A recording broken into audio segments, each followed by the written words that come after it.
Rob J gave me an incredibly generous 1 year's worth of subscriptions on Patreon and brings you today's video. Mr Foxglove versus Tanazir, Jared and Flubs.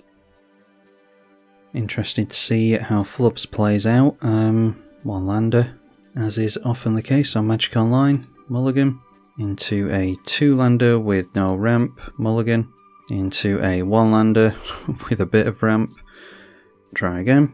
Alright, into plenty of mana there, so let's keep that. How many do we have to ship back? 2 cards.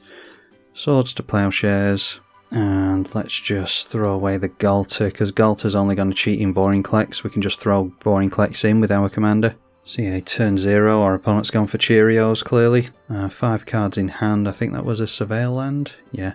So they've kept the card on top, and they've gone for Cheerios in the form of Shield Sphere and Rograk. As far as I can tell, with the Cheerios build, you just empty your library, and then end up with a Thoracle combo. Tap lands for our opponents, so do we go for the Sol Ring? Yeah, Bloom Tender encourages me. It'll only tap for 1 mana at the moment, but let's go for an untapped land and a Sol Ring this turn. That means we can go Rampant Growth next turn and be able to get down the Hedge Maze, so let's make it a... yeah, it'll have to be green, so we'll just make it Tropical Island. See, Paradise Mantle this time after a second land. Paradise Mantle goes on to the wall. And that allows him into Land Grant. Never seen that one. If you have no lands in your hand, you may reveal it, or not bother about that. Search for a forest, put it into your hand and shuffle, fine. And then swing it in with a 0-1. Farseek for the 5 colour deck. Simic player throws out a Llanowar Elves. Okay, so I need to get into some white mana here. Let's go for the shuffle first before the Surveil land. And that can be a white mana, because we haven't got any white mana yet. Tap land in the Hedge Maze. And okay, an Ancient Tomb. How much is that going to give us? 7 mana. And then with Bloom Tender, we'd actually be able to just hard cast the Vorinclex and spend a lot of mana to do nothing. Let's just keep it on top anyway. Hopefully the Foxglove will be able to refill our hand at some point. Another 0 mana spell in Mana Crypt. We know that one of the cards in his hand is a forest because he tutored it up previously but hasn't played it out here. And there's Birgi, God of Storytelling, which smells like a combo. Obviously if you play 0 mana spells into that, it's going to add a red mana for you, making you mana positive. And there we see Flubs making a mana with the Birgi again. Can make an additional land this turn with his commander, so we can throw that forest down. Uses the floating mana onto the Rograk. Then throws the forest in during the second main, so triggers the Flubs for the first time. And goes down to 0 cards in hand and has an Underworld Breach. I'm hoping we're not seeing some kind of CEDH build here. Cultivate for Jared.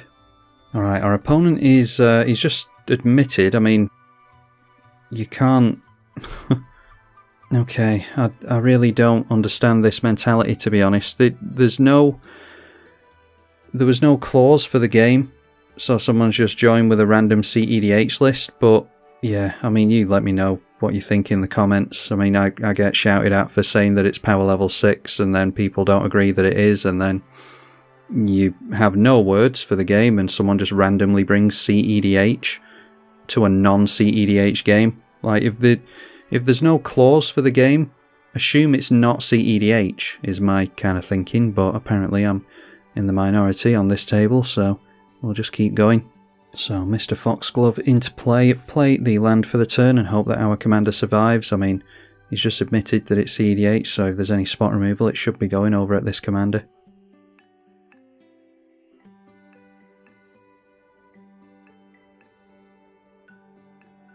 Right, so down comes Sensei's Divining Top. I mean, if anyone's interested in this, then I suppose I'll show it, but... I mean, God, Magic Online players...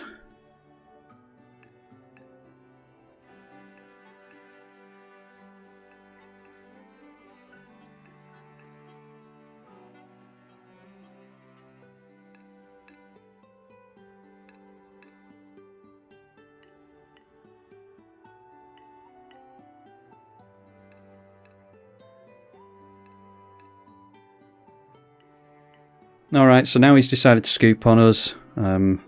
Obviously didn't like being called out on bringing a CEDH list to a non-CEDH game. So we'll see if we can actually get a fair game going here. And in comes Animar, not getting a discount for the Baleful Strix though. Does cantrip and send him up to 5. We want our opponents to have a decent number of cards in hand potentially. Although it looks as though we're going to be drawing with Foxglove. Well, maybe not. 4 cards in hand now for the hero of Precinct 1. But if we want to swing in over here, we'd have to go through a Death Toucher, so we shall see. Triton Shore Stalker getting 5+ counters on it with an increasing savagery. So that is now a 6/6 that can't be blocked, making our attacks more difficult. So let's see here. Do we want to just pretty much empty our hand then to maximise the number of cards we draw? I think that's probably going to be a good idea. So let's go for Lauren, blowing up that Baleful Strix. Play the land. Do we want to go for Bloom Tender? I think we probably should.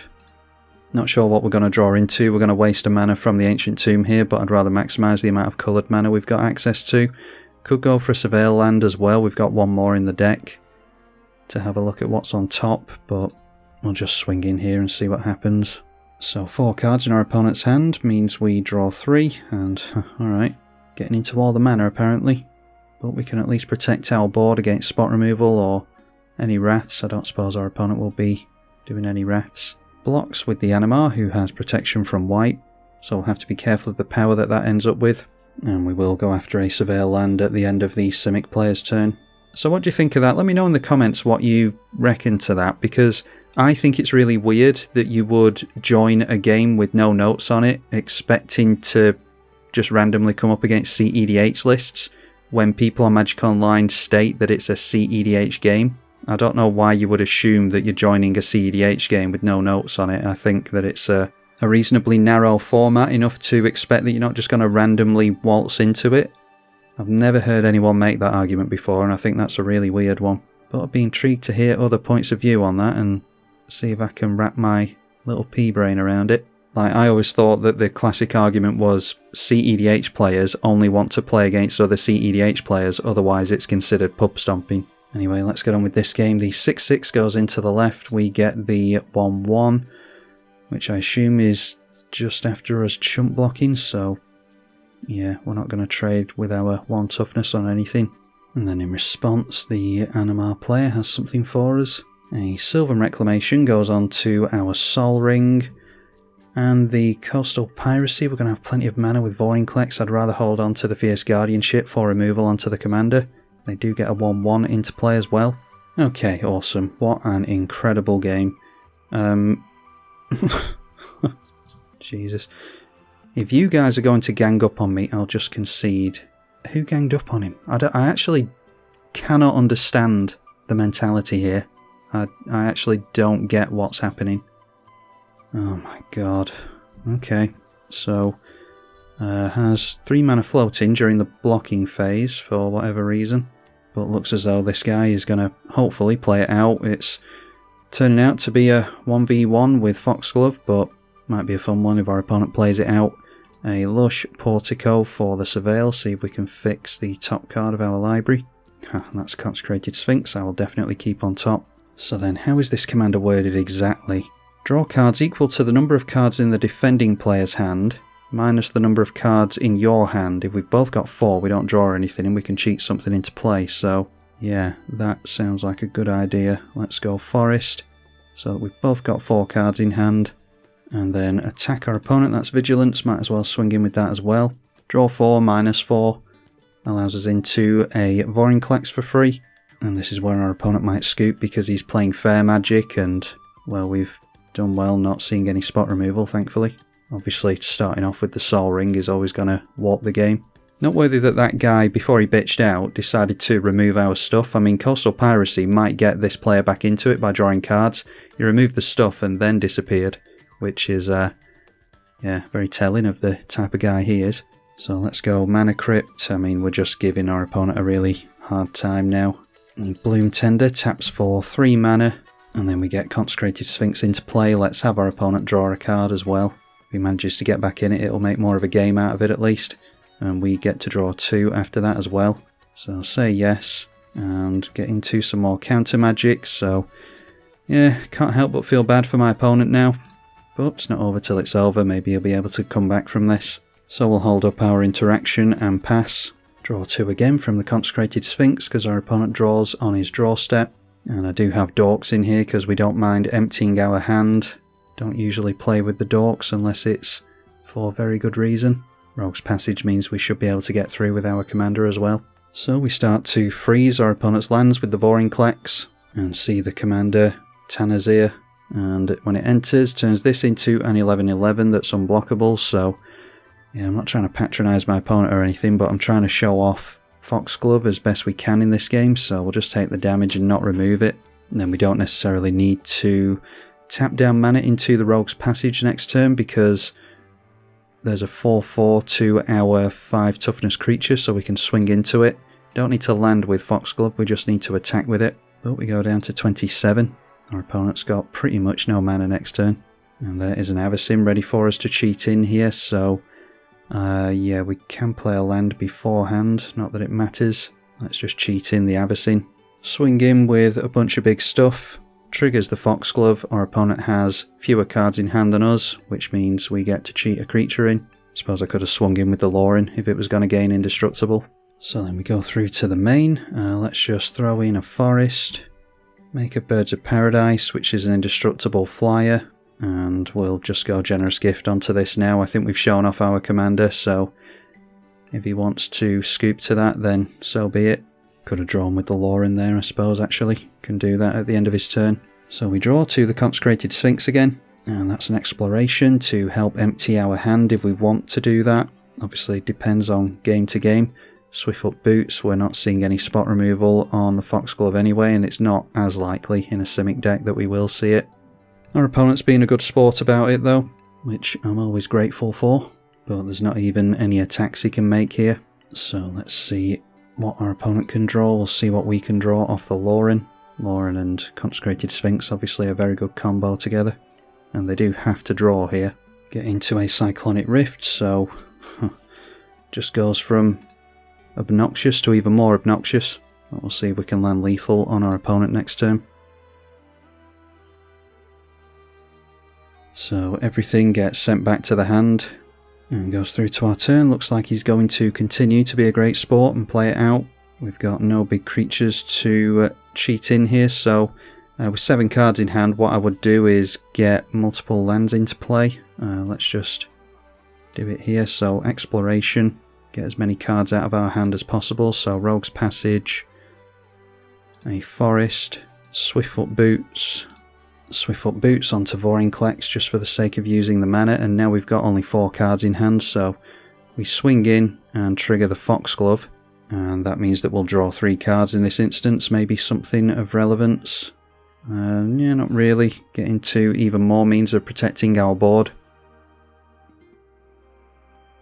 And go through for victory. So our opponent being very valiant there in a very weird game, and let me know what you think of the whole CEDH just joining a random game thing, because I think that's really weird, but our other 2 opponents didn't. I'll show you just for the sake of transparency, because I did get annoyed at that. I'll show you what was said in the chat. I'm sure some of you will agree with my sentiment and some of you won't, but we'll get a conversation going and see if we can win each other over to each other's sides.